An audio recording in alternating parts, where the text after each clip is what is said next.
ನಮಸ್ತೆ ಫ್ರೆಂಡ್ಸ್, ನಾನಿವತ್ತು ಸಿಂಪಲ್ ಆಗಿರೋಂಥ ಒಂದು ಡೋರಿನ ಸ್ಟಿಚ್ ಮಾಡ್ತಾ ಇದ್ದೀನಿ. ಇದಕ್ಕೆ 2.5 ಇರೋ ಥರದ್ದು ಎರಡು ಮೆಟೀರಿಯಲ್ನ ತೊಗೊಂಡಿದ್ದೀನಿ.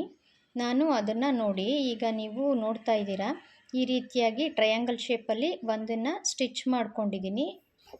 ಸ್ಟಿಚ್ ಮಾಡಿಕೊಂಡು ಇನ್ನೊಂದು ಅದರ ಮೇಲಿಟ್ಟು ನಾನು ಸ್ಟಿಚ್ ಮಾಡ್ತಾ ಇದ್ದೀನಿ. ನೋಡಿ, ನೀವು ಅದೇ ರೀತಿ ಸ್ಟಿಚ್ ಮಾಡ್ಕೊಳ್ಳಿ. ಅದಾದಮೇಲೆ ನೀವು ಲೇಸ್ನ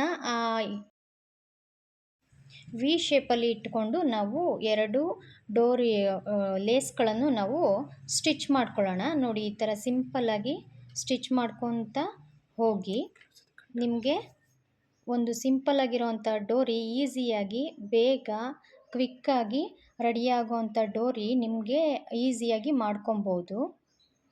ನೋಡಿ, ಈ ಥರ ನೀವು ವಿ ಶೇಪಲ್ಲಿ 2 ಟೈಮ್ಸ್ ಹಿಂಗೆ ಸ್ಟಿಚ್ ಮಾಡ್ಕೊಳ್ಳಿ. ಸ್ಟಿಚ್ ಮಾಡ್ಕೊಂಡಾದಮೇಲೆ ಒಂದು ಡೋರಿನ ತಗೊಳ್ಳಿ.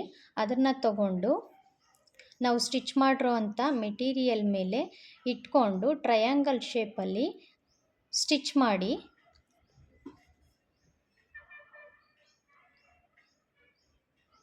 ಸ್ಟಿಚ್ ಮಾಡಿದ ನಂತರ ಅದನ್ನು ನಾವು ಓಪನ್ ಮಾಡಿದ್ರೆ, ನೋಡಿ, ಈ ರೀತಿ ಓಪನ್ ಮಾಡಿದ್ರೆ ನಮಗೆ ಸಿಂಪಲ್ಲಾಗಿರೋ ಅಂಥ ಒಂದು ಡೋರಿ ನಮಗೆ ಸಿಗುತ್ತೆ. ಇದು ಬ್ಲೌಸ್ಗೆಲ್ಲ ತುಂಬಾ ಚೆನ್ನಾಗಿ ಕಾಣುತ್ತೆ, ಸಿಂಪಲ್ಲಾಗೂ ಇರುತ್ತೆ, ರಿಚ್ಚಾಗೂ ಕಾಣುತ್ತೆ, ಬೇಗನೂ ಆಗುತ್ತೆ. ಧನ್ಯವಾದ.